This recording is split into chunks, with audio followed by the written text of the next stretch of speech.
2024 के पार्लियामेंट इंतखाबात के लिए बेंगलुरु सेंट्रल पार्लिमानी हलके से कर्नाटक यूथ कांग्रेस के सदर मोहम्मद नालपाड़ को टिकट देने का मुतालबा करते हुए यूथ कांग्रेस के लीडर अब्बास हुसैन और दीगर यूथ कांग्रेस के लीडरान ने केपीसीसी के दफ्तर के बाहर मुतालबा किया और काफ़ी तादाद में जमा होकर हाईकमांड से डिमांड किया कि उन्हें टिकट दिया जाए और आने वाले इंतखाबात में उन्हें जिताने की जिम्मेदारी यूथ कांग्रेस के जिम्मेदारान पर रहेगी। उन्होंने कहा कि नालपाड़ एक जिम्मेदार लीडर हैं और पूरे रियासत के यूथ कांग्रेस से अगर सदर को टिकट दी जाती है तो पूरे रियासत के यूथ कांग्रेस मेंबरान में जोश आएगा।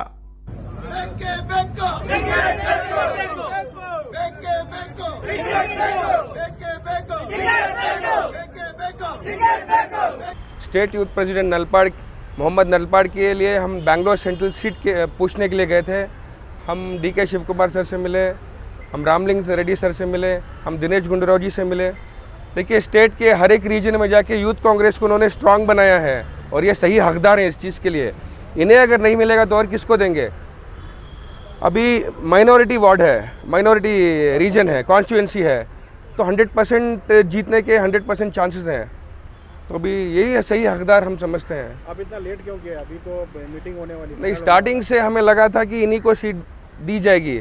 अभी हमें बीच में रूमर्स आए कि शायद इनको अवॉइड किया जा रहा है, यूथ कांग्रेस को अवॉइड किया जा रहा है, तो इसलिए हम इस संदर्भ में सबसे मिलने के लिए। अगर अवॉइड किया जाता है, टिकट नहीं देते हैं तो क्या करेंगे?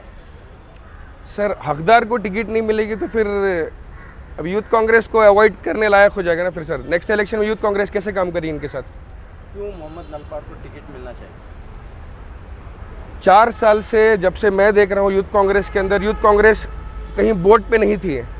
हर एक रीजन पे कर्नाटका के जाके यूथ को स्ट्रांग बना के कर्नाटक इलेक्शंस में एक बेहतरीन काम किया इन्होंने। और इसके बाद तेलंगाना इलेक्शन में भी जाके इन्होंने पूरे यूथ को एक करके वहाँ भी एक मिसाल कायम की इन्होंने। तो ये सही हकदार बनते हैं। इस बार यूथ को सीट नहीं मिलेगी तो फिर यूथ कांग्रेस कैसे जुड़ी रहेगी फिर? लेकिन ये एमपी इलेक्शन होता है, बहुत बड़ा कॉन्स्टिट्यूंसी का मामला रहता है, 8 असेंबली कॉन्स्टिट्यूंसी। सर, हम किसी कॉर्पोरेटर को सीट नहीं पूछ रहे हैं, स्टेट प्रेसिडेंट को सीट पूछ रहे हैं। तो ऑब्वियसली बड़ी कॉन्स्टिट्यूंसी के लिए बड़ा लीडर खड़ा है ना सर। लीडरों से आप मुलाकात किए हैं कि यूथ कांग्रेस के लोग माइनॉरिटी की सीट है, माइनॉरिटी को देना चाहिए, माइनॉरिटी लीडर से बात? सर, हम 10 दिन से माइनॉरिटी लीडर्स के पास जा रहे हैं। ज़मीर भाई से भी इस चीज़ से मिले थे हम।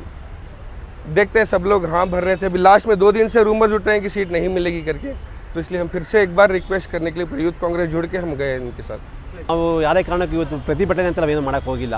ನಮ್ಮ ರಾಜ್ಯಾಧ್ಯಕ್ಷರಾದ ಮೊಹಮ್ಮದ್ ಆರಿಸ್ ನಲ್ಪಾಡ್ ಅವ್ರಿಗೆ ನ್ಯಾಯ ಕೇಳಕ್ಕೆ ಹೋಗಿದ್ದೀವಿ, ಜಸ್ಟಿಸ್ ಫಾರ್ ನಲ್ಪಾಡ್. ಈ ಸತತ 10 ವರ್ಷ ಮೊಹಮ್ಮದ್ ಆರಿಸ್ ನಲ್ಪಾಡ್ ಅವರು ಯೂತ್ ಕಾಂಗ್ರೆಸ್ಸಲ್ಲಿ ಸಕ್ರಿಯವಾಗಿ ಕೆಲಸ ಮಾಡಿದ್ದಾರೆ. ಲಾಸ್ಟ್ 2 ಇಯರ್ಸ್ ಅವರು ಹಗಲು ರಾತ್ರಿ ನಿದ್ದೆ ಮಾಡ್ದಿರಾ ನಮ್ಮ ಪಕ್ಷ ಅಧಿಕಾರಕ್ಕೆ ಬರೋಕ್ಕೆ ಪ್ರಮುಖ ಪಾತ್ರ ವಹಿಸಿದ್ದಾರೆ.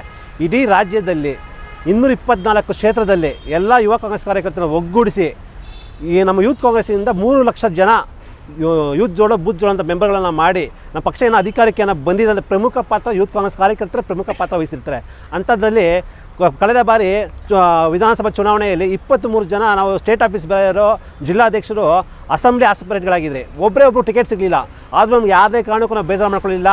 ನಾವು ಯಾವುದೇ ಕಾರಣಕ್ಕೂ ಧೃತಿಗೆಡದೆ ನಾವು ಸಂಘಟನೆ ಮಾಡ್ಕೊಂಡೇ ಬಂದಿದ್ದೀವಿ. ಈಗ ಪಾರ್ಲಿಮೆಂಟ್ ಎಲೆಕ್ಷನ್ನು ನಮ್ಮ ರಾಜ್ಯಾಧ್ಯಕ್ಷರು ಟಿಕೆಟ್ ಕೇಳ್ತಾ ಇದ್ದೀವಿ, ನಮ್ಮ ನ್ಯಾಯ ಕೇಳ್ತಾ ಇದ್ವಿ.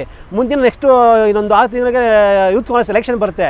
ಯುವಕರು ಕೇಳ್ತಾರೆ, ಏನಪ್ಪ ನಿಮ್ಮ ಯೂತ್ ಕಾಂಗ್ರೆಸ್ಗೆ ಏನಾಯಿತು, ನಿಮ್ಮ ರಾಜ್ಯಾಧ್ಯಕ್ಷನಿಗೆ ಟಿಕೆಟ್ ಕೊಟ್ಟಿಲ್ಲ, ನಾವು ಯಾಕೆ ಯೂತ್ ಕಾಂಗ್ರೆಸ್ ಜಾಯ್ನ್ ಆಗಬೇಕು ಅಂತ ಕೇಳ್ತಾರೆ. ನಾವು ಉತ್ತರ ಕೊಡೋಕ್ಕಾಗತ್ತೆ ಹೇಳಿ? ಆದ್ದರಿಂದ ನಮ್ಮ ಯೂತ್ ಕಾಂಗ್ರೆಸ್ ರಾಜ್ಯಾಧ್ಯಕ್ಷ ಟಿಕೆಟ್ ಕೊಟ್ಟರೆ ನಾವೆಲ್ಲ ಹಗಲು ರಾತ್ರಿ ದುಡ್ದು 100% ಗೆಲ್ಸ್ಕೊ ಬರ್ತೀವಿ ಅಂತ ಹೇಳಿ ನಾನು ಇಷ್ಟಪಡ್ತೀನಿ ಸರ್.